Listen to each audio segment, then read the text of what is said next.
The Boston Marathon is part of what is called the World Majors. It's 6 marathons scattered throughout the world.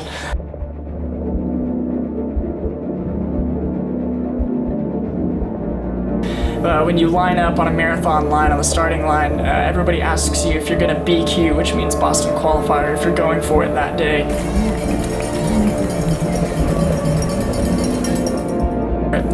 And so this moment in Washington was going to kind of be our last chance in the training cycle to go for it.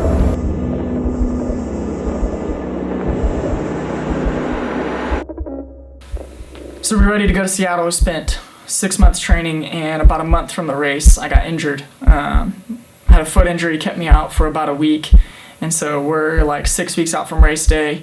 A little bit behind training where we thought we were going to be, but we decided, we're going anyway, we're going to take a shot at it. I put a lot of stress on myself in running, and in the midst of all of that, my wife just kind of looks at me that morning and says, "Hey, even if you don't qualify, we still love you." It made all the difference.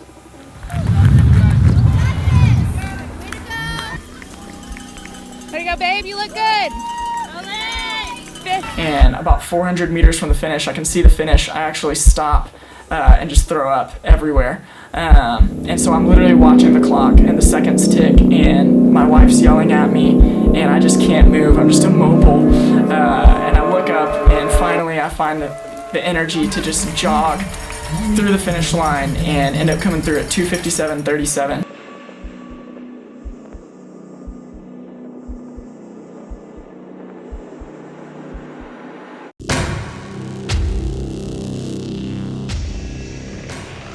It's a Patriots Day unlike any before. It's a lot different, a little Twilight Zone-ish. This year's Boston Marathon still very much up in the air. What we learned, the marathon won't be run as planned on Monday, April 20th. Training and raising money for months now, and they don't know what to expect amid the coronavirus. They still hope, though, that they can cross this finish line at some point this year. Never been canceled or postponed in its 124-year history. Running coach Adam Vess says athletes will have to adjust their training when a new date is selected. At this point, it's just a waiting game. It's not a race that people just turn their back on and decide not to do.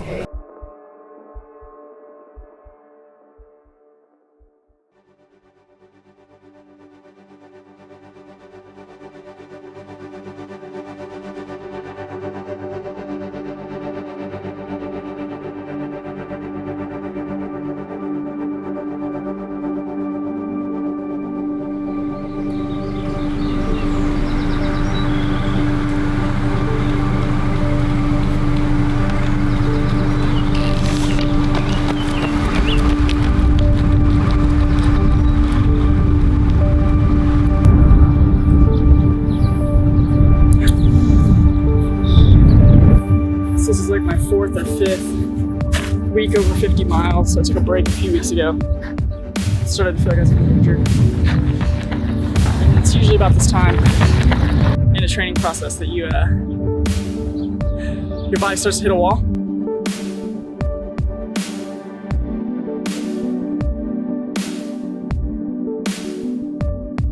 Who's one of the people that inspired you to start running? To start running? I guess my dad. He used to have a trophy in our house from when he was in high school, just like a local neighborhood 5K that he won.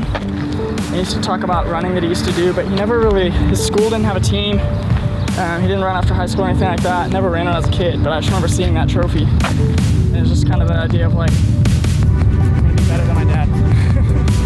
It was kind of what got me going. And then competitiveness, I guess. I just kept coming back. I jog around and start on the other side.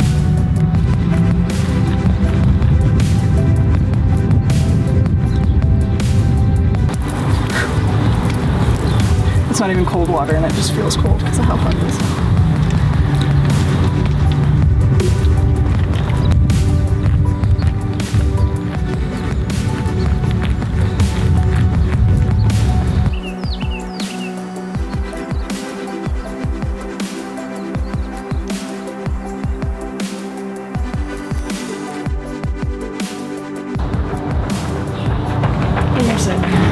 Yeah, I don't know. it's really, really hard. And I think it's hard to do because even coaches and things like that, like for my coach, what does he do? You know, he's got in the back of his head whether or not there's going to be a race in September or not. I don't know, it's kind of weird. I think it just depends on who I talk to. So, you know, some people I'm going to talk to, they're going to go, you know, it's probably, the race probably isn't going to happen. If I keep having that conversation regularly, it's really hard to stay focused. It's hard to wake up. You know, a lot of mornings I have to wake up at 5 a.m. just to get the workout in. Days like today, like today's 9 miles of total work. I still have 3 miles to go after this just to run back home. And so starting every morning at 5 a.m. Is pretty hard. It's going to get harder in the summer. It's going to get harder as we go. How far can my body go? How far can I take it? And not having raced in 6-7 months, I honestly have no clue what kind of shape I'm in. And I just keep waking up every morning, and it costs my family, it costs everything down the road. And so now I'm just trying to figure out, if there's no race in September, why keep waking up? You know, why keep doing that?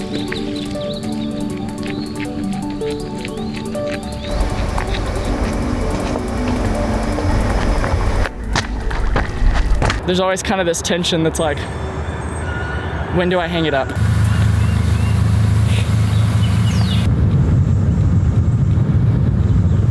Yeah. Oh yeah, we're gonna hit some steep drops, some huge climbs.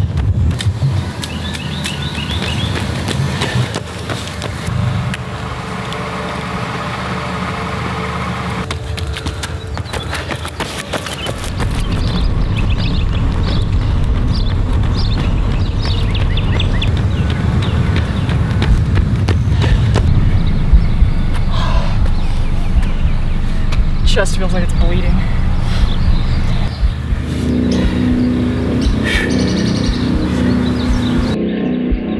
Welcome to the beauty of marathon training.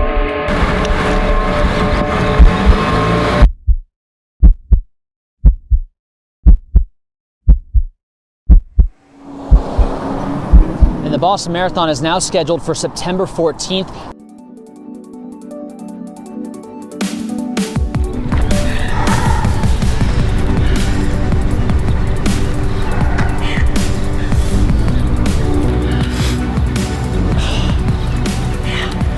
Hurts to stand.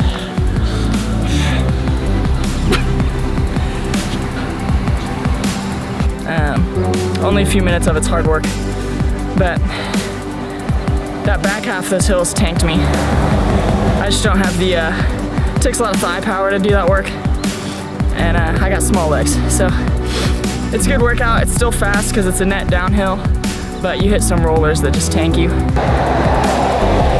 You can kind of feel at that pace, it's kind of a little bit discouraging. Because you're in the starting over, you got a whole new 6-month cycle, long time till you race. But part of starting over is you feel like none of the other stuff mattered. Because you didn't get to race it, you didn't get to use it. Anytime in life, you're starting over anything. You worked really hard on something, it didn't work out. You make a move, you change jobs, you switch careers. And all the work you did before that seems like it doesn't matter. But you just gotta spend a lot of time thinking about it. And one of the things that I'm trying to focus on this training cycle is every day doesn't have to be faster, every day doesn't have to be harder. Part of getting better is embracing the starting over and slowing down, let my body recover, and re-climbing the mileage. So maybe a mile till we see another 20 miler, you know, at that kind of pace. Probably faster by the time I get back up to him. Maybe around 6:40 pace, I don't know. But starting over is good. It relaxes my body, and all the work that I did before, even though I didn't get to race with it, it still makes me stronger. My body's a lot stronger than it was. Just physically, emotionally more powerful. So even though we didn't get to race it, it matters for this cycle too.